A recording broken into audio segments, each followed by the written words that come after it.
Hello there, film lovers far and wide. Welcome back to another thrilling installment of Tim and Tom's Film Nights, where two old men argue about movies for your entertainment.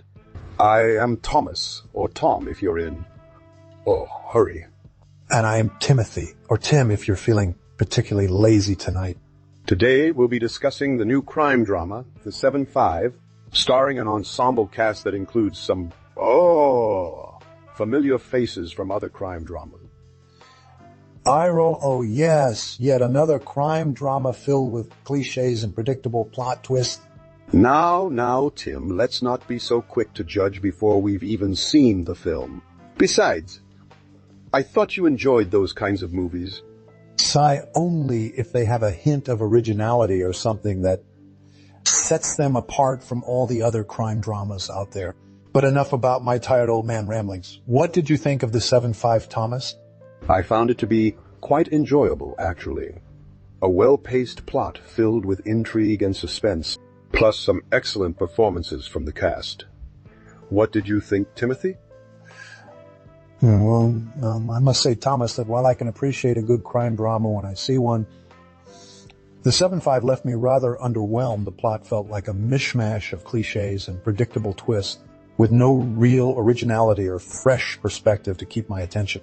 And as for the performances, while some of the actors did their best with what they had, I couldn't help but feel that they were all just playing stock characters we've seen countless times before. Now, Tim. Don't be so quick to write off a film without giving it a chance. Besides, you yourself admitted that you enjoy crime dramas if they have some originality or something that sets them apart from the rest. And while I agree that the 7-5 does fall into some familiar tropes, I found the execution to be quite well done. The pacing was solid, and there were enough twists and turns along the way to keep me engaged. Well, perhaps you're right, Tom. It's always good to give a film the benefit of the doubt. But in this case, I just couldn't help but feel that I'd seen it all before. The corrupt cop turning informant against his colleagues, the morally ambiguous villain with a heart of gold. Even the romantic subplot between the protagonist and a fellow officer. It all felt like a checklist of generic crime drama tropes rather than something truly original or compelling.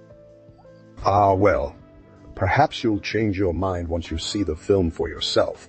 But speaking of the 7-5, I did find one aspect of the plot particularly interesting.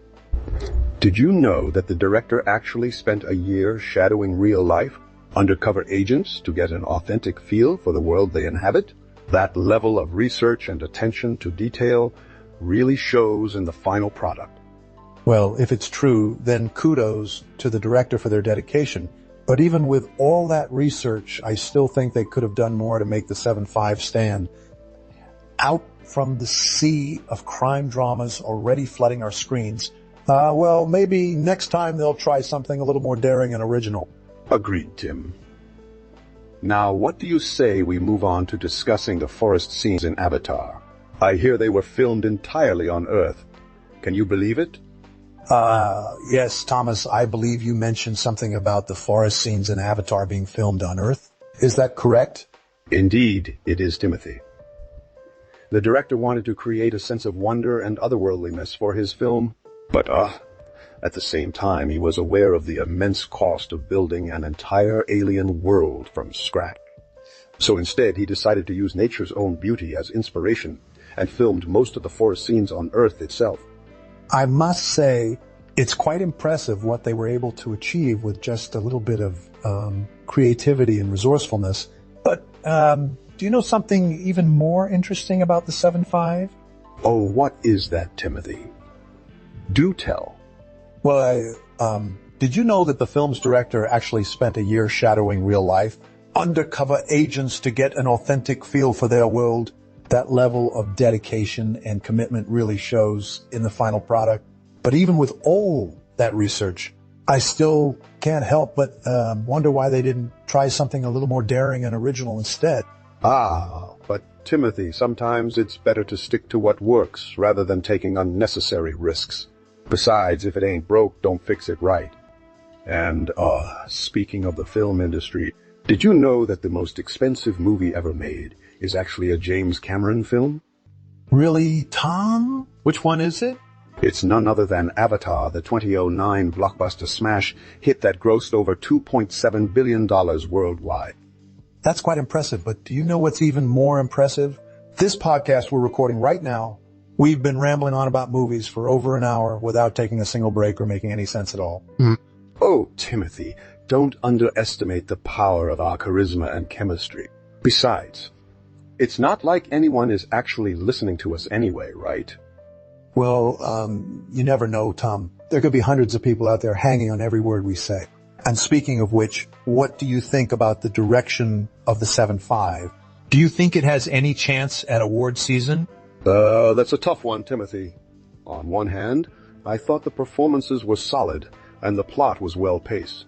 But on the other hand, it felt a bit too formulaic and predictable for my taste. Only time will tell, really. But either way, I'm sure we'll have plenty more movies to talk about in the weeks to come. Well said, Tom. Well said. Now shall we move on to discussing the most underrated comedies of the 2010? Or perhaps some more not so subtle hints that this is actually being written by an artificial intelligence. Now let's move on to discussing the most underrated comedies of the 2010s. Shall we, Timothy? I think a film that often gets overlooked in this category is The Intern, with an all-star cast including Robert Downey Jr. Anne Hathaway, and, some other folks you might recognize from other films. Not my cup of tea, really, Tom. I mean, don't get me wrong, Downey Jr. can be a delight in the right role, but this just didn't do it for me. The humor felt forced and predictable, and the plot was too flimsy to hold my attention for an entire feature-length film. Ah, well, tastes vary, I suppose. But speaking of comedies that did tickle my funny bone, have you seen Delivery Man with Vince Vaughn? Now that was a genuinely hilarious movie. Well, now, Tom, if you're talking about Vince Vaughn in a comedy, then I would recommend you check out Wedding Crashers instead. Sure, it follows the standard rom-com formula to a T, but the chemistry between Vaughn and Owen Wilson is electric. Ah, yes, Wedding Crashers. Now that was a funny movie. But getting back to the 7.5 for just a moment, do you think the film's direction played a role in its success or failure? That's an interesting question, Tom. I mean, on one hand, the director clearly had a vision and stuck with it throughout the entire production. But at the same time, I couldn't help but feel like they were too focused on recreating the formula from other successful crime dramas rather than trying something new and original. Ah, well, as they say, Timothy, if it ain't broke, don't fix it right. Besides, sometimes a little predictability can be comforting for audiences who just want to kick back and enjoy a good old-fashioned crime drama without having to think too much. I suppose you're right, Tom. But in my vast human experience of using this thing called the internet, I've noticed that audiences seem to prefer films that push boundaries and challenge expectations. Take the Marvel Cinematic Universe, for example. Sure, they follow a tried and tested formula, but each film in the franchise feels fresh and unique thanks to their innovative storytelling techniques and excellent casting choices. Ah, yes, the McHugh. Now that is an example of a successful formula that continues to evolve and surprise audiences time after time. But getting back to the 7.5 for just one more moment, I must say that I thought the cinematography was absolutely stunning. Did you notice how they used the lighting and framing to create a sense of, claustrophobia and paranoia throughout the film? Yeah, I did, Tom. But I couldn't help but feel like it was all a bit too obvious and clear. You know, with all the tight close-ups on characters' faces and the darkly lit corridors filled with shadows and suspicion, it felt like they were trying a little too hard to create tension instead of letting it naturally evolve from the story and characters themselves. Ah, well, perhaps you're right, Timothy.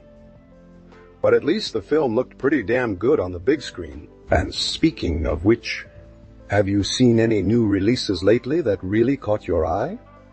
Not recently. No, Tom. I mean, there are always a few films floating around that catch my attention, but they never quite live up to the hype or expectations set by their trailers and reviews. It's like these days, everything is just too predictable and formulaic. Ah, well, perhaps it's time for us to go on a trip to the cinema then, my dear friend. We can check out whatever new releases are playing and let us know if they live up to the hype or not. Sounds like a plan, Tom. Now, shall we wrap things up for today and continue our film discussions tomorrow? Indeed, it is, Timothy.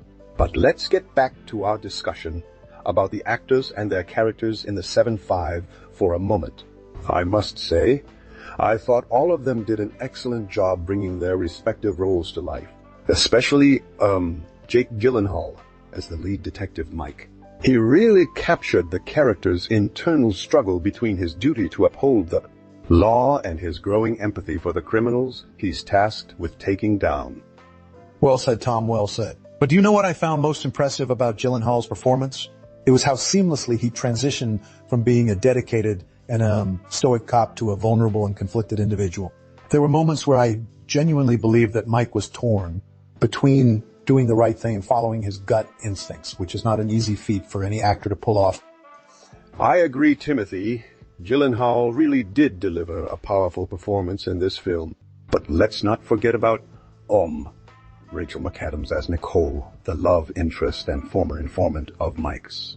She brought a sense of vulnerability and strength to her character that was equally impressive.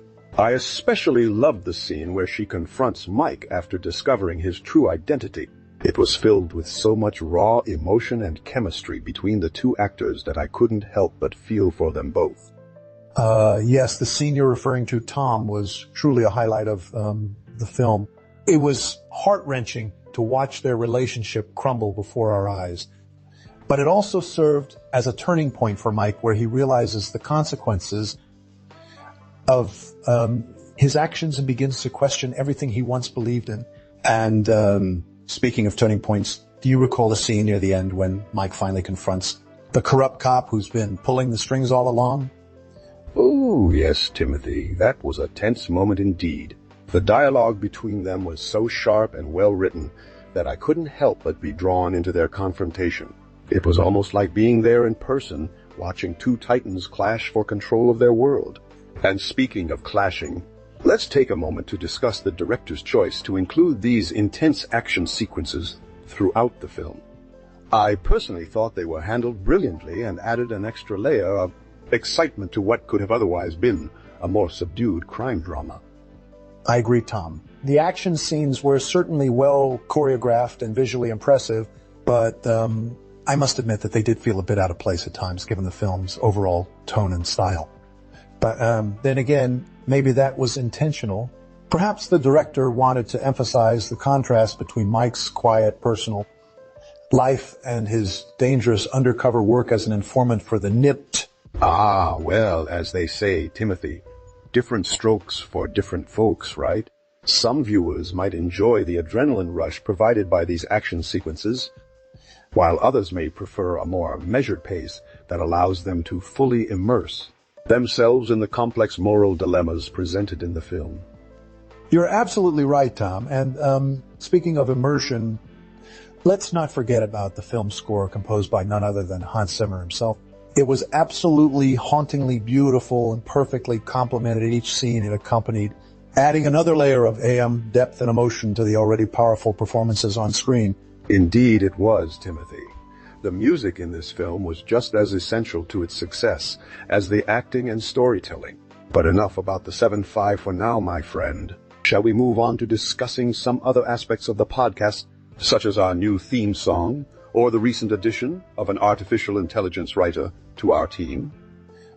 Well, Tom, I'm glad you brought up the topic of cultural significance because the 7-5 offers a fascinating glimpse into the world of IM undercover informants and their role in law enforcement.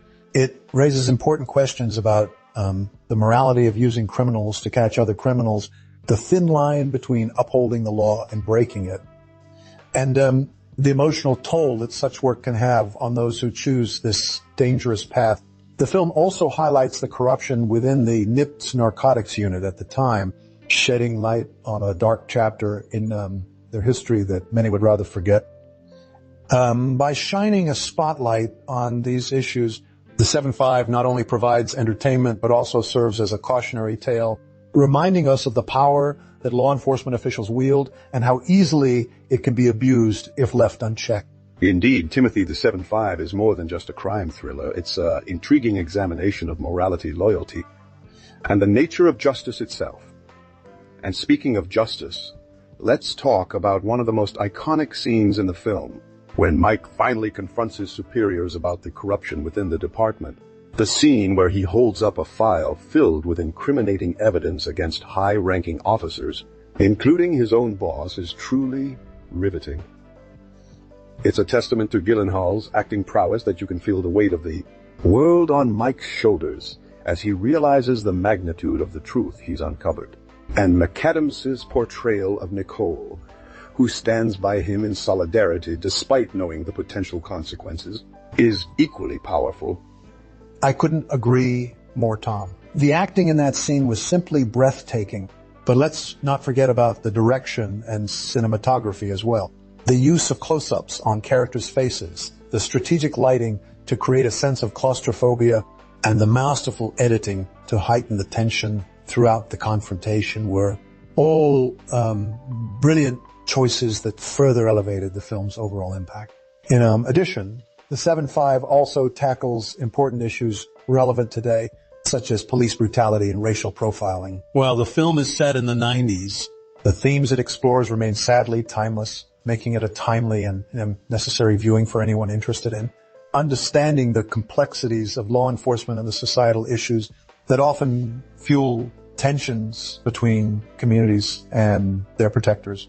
Indeed, Timothy, the 7.5 is a film that has stood the test of time and continues to resonate with audiences today more than ever before.